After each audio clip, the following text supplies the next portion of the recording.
A particle of mass m is driven by a machine that delivers a constant power k watt. If the particle start from rest, the force on the particle at time t, मतलब हमें particle पर force time के term में बताना है। अब कैसे आता है इस पर बात करते हैं। तो हम जानते हैं पावर क्या होती है, पावर होती है force into velocity. Power equal to क्या होता है, फोर्स इंटू वेलोसिटी, और फोर्स क्या होता है m इंटू ए और इंटू वेलोसिटी। अब हम क्या कर सकते हैं, एक्सीलरेशन को dv बाई dt लिख सकते हैं, मतलब अब हमारे पास क्या आ जाएगा mb, और एक्सीलरेशन को लिख दिया dv डिवाइडेड बाई dt। तो अब हमारे पास पावर क्या दे रखी है k, तो k इक्वल टू क्या आ गया mb dv divided by dt। अब हम क्या करते हैं, d dv को इधर ले आते हैं, b dv इक्वल टू क्या आ जाएगा k divided by m into dt। अब हम इसको कर देते हैं इंटीग्रेट, वेलोसिटी को 0 से d तक और इसको 0 से t तक इंटीग्रेट कर देते हैं। तो यहाँ से इसका इंटीग्रेशन क्या आ जाएगा, बी स्क्वायर डिवाइडेड बाई 2। तो इधर आ गया मेरे पास B square divided by 2 equal to, अब ये k डिवाइडेड बाई m क्या है, कांस्टेंट है, इसको बाहर ले लिया। dt का इंटीग्रेशन क्या होता है t, तो dt का इंटीग्रेशन क्या आ गया t। उसके बाद ये कितना आ जाएगा, इसको बी स्क्वायर इक्वल टू कितना आ गया 2k divided by m into T. ये हमारे पास वेलोसिटी आ गई, इसको स्क्वायर हटाएंगे तो इधर क्या आ जाएगा रूट, रूट आ गया 2k t divided by m। अब हम क्या करते हैं, हम अगर वेलोसिटी को डिफरेंशिएट कर दें तो हमारे पास क्या आ जाएगा एक्सीलरेशन। तो a equal to dv by dt कर देते हैं, मतलब वेलोसिटी का कर देंगे डिफरेंशिएशन। तो यहाँ से वेलोसिटी क्या हमारे पास आ गई है, वेलोसिटी आ गई है root 2k t divided by m।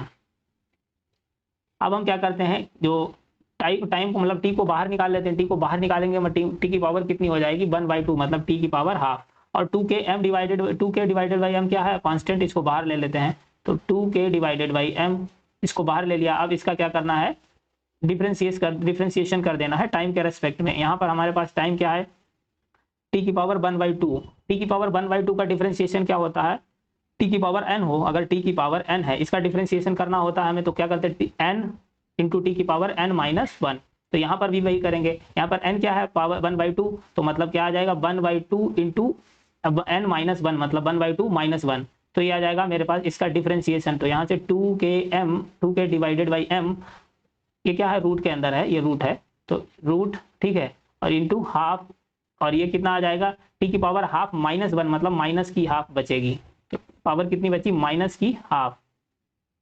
तो अब ये मेरे पास आ गया इतना एक्सीलरेशन आ गया, ठीक है। अगर हम हाफ को अंदर ले जाते हैं, इस वाले हाफ को अंदर ले जाएं तो ये क्या हो जाएगा स्क्वायर हो जाएगा, मतलब हाफ 1/2 का स्क्वायर 1/4 हो जाएगा। तो इसको अगर हम अंदर ले जा रहे हैं तो ये क्या m, और इसका क्या हो जाएगा 1/4, तो 2 से 2 कैंसिल हो जाएगा, और t को बाहर ही रहने देते हैं, t की पावर माइनस 1/2, क्योंकि हमारा जो आंसर है वो इसी टर्म में है, t की पावर बाहर ही रखी है, तो हमें उसी के फॉर्म में आंसर निकाल लेना है।